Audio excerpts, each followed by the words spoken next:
Hi hello నమస్తే, నేను చెవల Krishnanjaneyulu. Visakha railway జోన్కు సంబంధించినటువంటి వివాదం అధికార ప్రతిపక్షాల మధ్య, అదేవిధంగా బీజేపీ వైసీపీ ప్రభుత్వాల మధ్య కూడా హాట్గా నడుస్తుంది. అయితే విశాఖ రైల్వే జోన్ సంబంధించినటువంటి అంశము విభజన చట్టంలో చాలా కీలకమైనటువంటి అంశాలలో ఒకటి. విశాఖ రైల్వే జోను విభజన హామీల్లో భాగంగా విభజన చట్టం ఇచ్చినటువంటి కీలక ప్రతిపాదనలో అది ఒకటి. అయితే 2019 ఎన్నికలకు ముందు రైల్వే జోన్కు సంబంధించినటువంటి ప్రకటన కేంద్ర ప్రభుత్వం చేసింది. కానీ ఈ 4.5 సంవత్సరాల్లో విశాఖ రైల్వే జోన్ అంశం అయితే ముందుకు పోలే. అయితే ఈ విశాఖ రైల్వే జోన్కి ఈ శంకుస్థాపన చేయడానికి కేంద్ర ప్రభుత్వం సంసిద్ధంగా ఉంది. అయితే రాష్ట్ర ప్రభుత్వమే ఈ రైల్వే జోన్కు అవసరమైనటువంటి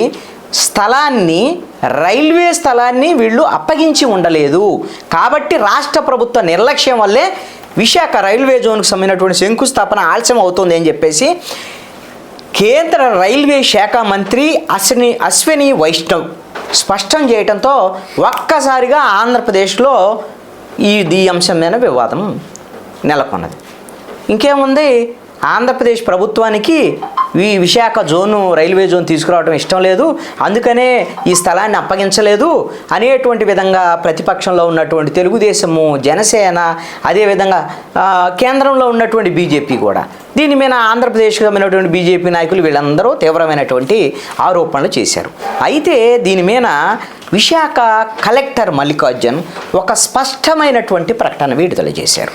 ఆయన చెప్పినటువంటి అంశాలు ఏమిటి అని అంటే, ఈ విశాఖ రైల్వే జోన్కు సంబంధించి విశాఖ రైల్వేకి అప్పగించాల్సినటువంటి 52.22 ఎకరాల భూమిని క్లియర్ టైటిల్తో అక్కడ ఉండేటువంటి స్థానికుల నుంచి ఏ విధమైనటువంటి వివాదం లేకుండా వాళ్ళందరితో మాట్లాడి సంప్రదింపులు చేసి పూర్తి స్థాయిలో కంచె వేసి మరీ రైల్వే శాఖకు అప్పగించడానికి మేము సిద్ధమయ్యాము. అందుకు సంబంధించి రైల్వే డిఆర్ఎంకు, వాల్తేరు డిఆర్ఎంకు జనవరి 2వ తేదీన జీవీఎంసీ కమిషనర్ లేఖ కూడా రాయటం జరిగింది అనేటువంటి విషయాన్ని వెల్లడించారు. ఇది మాకు ముఖ్యమంత్రి జగన్మోహన్ రెడ్డి డిసెంబర్లోనే ఆదేశాలు జారీ చేశారు.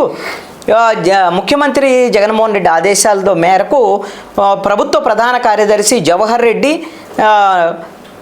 రెవెన్యూ అధికారులు, అదేవిధంగా జీవీఎంసీ అధికారులు వీళ్ళందరితో ఒక సమీక్ష సమావేశాన్ని నిర్వహించి రైల్వే జోన్కు సంబంధించినటువంటి ఈ భూమికి సంబంధించినటువంటి వ్యవహారం మొత్తాన్ని కూడా పూర్తి స్థాయిలో ఈ భూమిని అప్పగించడానికి చర్యలు తీసుకోమన్నారు. మేము దీన్ని అప్పగింతకు సంబంధించినటువంటి విషయంలో జనవరి కల్లా మొత్తం రెడీ చేసి ఉంచినటువంటి పరిస్థితి ఉంది అనేటువంటి విషయాన్ని కలెక్టరు మల్లికార్జున్ చాలా స్పష్టంగా వివరించినటువంటి పరిస్థితి ఉంది. అయితే మరి ఈ విధంగా రైల్వే అధికారులకు, వాల్తేరు డిఆర్ఎంకి మరి జీవీఎంసీ కమిషనరు లేఖ రాస్తే ఏది జనవరి 2వ తేదీ, ఇప్పుడు ఫిబ్రవరి 3వ తేదీకి వచ్చాం మనం.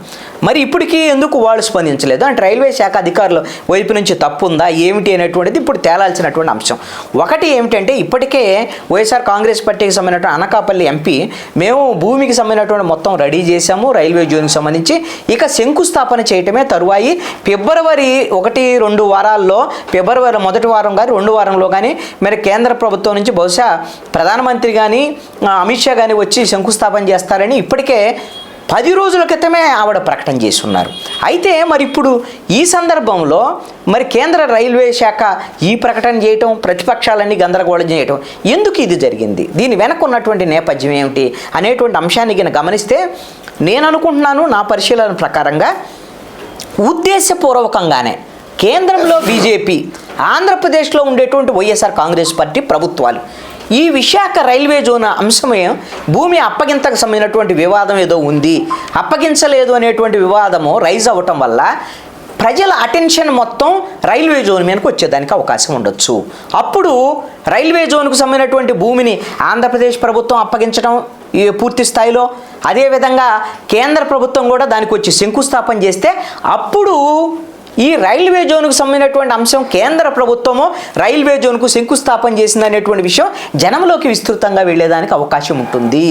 అదేవిధంగా రాష్ట్ర ప్రభుత్వం కూడా కేంద్ర ప్రభుత్వ సహకారంతో రైల్వే జోన్కు సంబంధించినటువంటి అంశం శంకుస్థాపన దశకి తీసుకొచ్చారు జగన్మోహన్ రెడ్డి అనేటువంటి విషయం జనంలోకి మరింతగా విస్తృతంగా తీసుకెళ్లటానికి ఈ విధమైనటువంటి వివాదం వార్తల్లోకి ఎక్కటం అనేటువంటిది ఈ రెండు పార్టీలకి, అక్కడ కేంద్రంలో అధికారంలో ఉన్న బీజేపీకి, రాష్ట్రంలో అధికారంలో ఉండేటువంటి వైఎస్ఆర్ కాంగ్రెస్ పార్టీకి చివరిగా అంటే వీళ్ళకు ఉపయోగపడేటువంటి అంశంగా ఉండేటువంటి విధంగానే ఇద్దరూ కలిసి ఈ విధమైనటువంటి భూ వివాదానికి సంబంధించినటువంటి అంశాన్ని వార్తల్లోకి తెచ్చారా అనేటువంటి అనుమానం కలుగుతుంది. ఎందుకు అనంటే ఇప్పటికే అనకాపల్లి ఎంపీ ప్రకటన కూడా చేశారు, ఫిబ్రవరి 1-2 వారాల్లో రైల్వే జోన్కి సంబంధించినటువంటి శంకుస్థాపన జరుగుతుందని. మరి ఇలాంటి ఖచ్చితంగా ఒక ఎంపీ ప్రభుత్వం తరపున ప్రకటన చేశారంటే అప్పుడే భూమికి సంబంధించినటువంటి మొత్తం రెడీ చేసి సిద్ధం చేసినటువంటి పరిస్థితి ఉన్నటువంటి సందర్భంలో ప్రతిపక్ష పార్టీలు కొంత ఈ ఫీలర్ ఇచ్చేసి ప్రతిపక్ష పార్టీలన్నీ గగ్గోలు పెట్టాయి నిన్నంతా కూడా. వైసీపీ మీద అసలు ప్రభుత్వానికి చిత్తశుద్ధి లేదు. ఇప్పుడు ఇది క్లియర్ అయిపోయిన తర్వాత వైసీపీ కూడా తాను ఈ విధమైనటువంటి కీలకమైనటువంటి ప్రాజెక్టును తెచ్చానని చెప్పుకోవడానికి అవకాశం ఉంటుంది. అదేవిధంగా కేంద్రం కూడా మేము రైల్వే జోన్ ఇచ్చాము అని ఎన్నికలకు ముందు వీళ్ళిద్దరూ అనుకూలంగా ప్రచారం చేసుకోవటానికి బీజేపీకి వైఎస్ఆర్ కాంగ్రెస్ పార్టీకి ఇది ఉపయోగపడేటువంటి అంశంగా మార్చుకోవటానికి వీళ్ళిద్దరూ పగడ్బందీ వ్యూహంతోనే కూడబలుక్కొని బీజేపీ వైఎస్ఆర్ కాంగ్రెస్ పార్టీ ప్రభుత్వాలు తమకు క్రెడిట్ వచ్చేటువంటి విధంగా చేసుకున్నారు. దీంట్లో ప్రతిపక్ష పార్టీలు ఆటలు అరటి పండులాగా ఇప్పుడు అల్లరి చేశారు. ఎలాగో అల్లరి చేస్తారు వాళ్ళు ఫెయిల్ అయితే.